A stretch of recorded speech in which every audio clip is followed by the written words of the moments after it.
পবিত্র ঈদ উল ফিতর উপলক্ষে এই মালয়েশিয়ার রাজধানী কুয়ালালামপুরে পেভিলিয়ন মার্কেটকে সাজানো হয়েছে অত্যন্ত সুন্দর করে।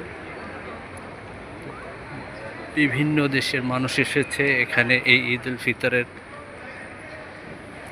আনন্দ উপভোগ করার জন্য। 30 দিন রোজা রাখার পরে এখন সবাই এই ঈদ উল ফিতরের আনন্দ নিয়ে ব্যস্ত।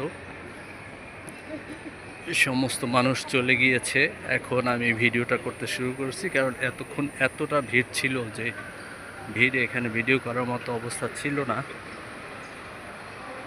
তাই আমি ভিডিও করি নাই। এখন সবাই চলে গেছে ক্লোজ করার আগে, এখন আমি ভিডিও করতেছি। এদিকে দেখুন ঈদ উল ফিতরের রান্না বান্না শুরু হয়ে গেছে। ঈদ উল ফিতরের রান্না করতেছে বাচ্চারা, সব প্লাস্টিকের সবজি দিয়ে, প্লাস্টিকের বরবটি, প্লাস্টিকের কফি সব দিয়ে।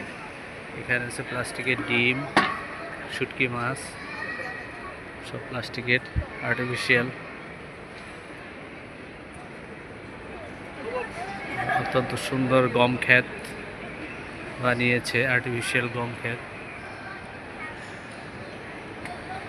উপরে দেখুন অত্যন্ত সুন্দর করে ইসলামিক সিম্বল, ইসলামিক যে সিম্বলগুলো আছে সেই সিম্বলগুলো দিয়ে উপরে সাজিয়েছে। এই যে আগের দিনের রাজা বাদশাহদের বাড়িঘর এইগুলো দিয়ে সাজানো থাকতো, এর ভিতরে লাইট থাকতো কিংবা মোমবাতি থাকতো, এরকম করে সাজানো ছিল।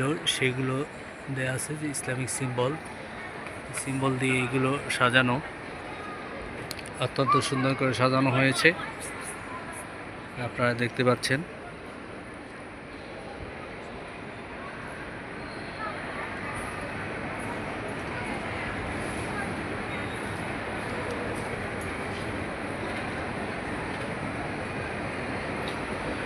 এখানে মাইল ফলক দেওয়া আছে পেভিলিয়ন এক্সপ্রেস। এখানে একটা ট্রেন আছে, ট্রেন রাখা হয়েছে মার্কেটের ভিতরে চলার জন্য। এখানে ট্রেডিশনাল ড্রেস মালয়েশিয়ানদের।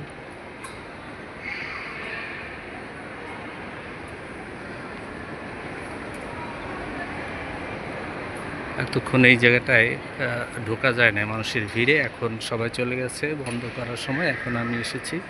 এটা হচ্ছে বাচ্চাদের গ্রাউন্ড, প্লে গ্রাউন্ড। এখানে এই যে একটা বাইক রেখে একটা পুতুল বসিয়ে দিয়েছে, এখানে এটার উপরে এর পিছনে বসে বাচ্চারা ছবি তুলে। এটা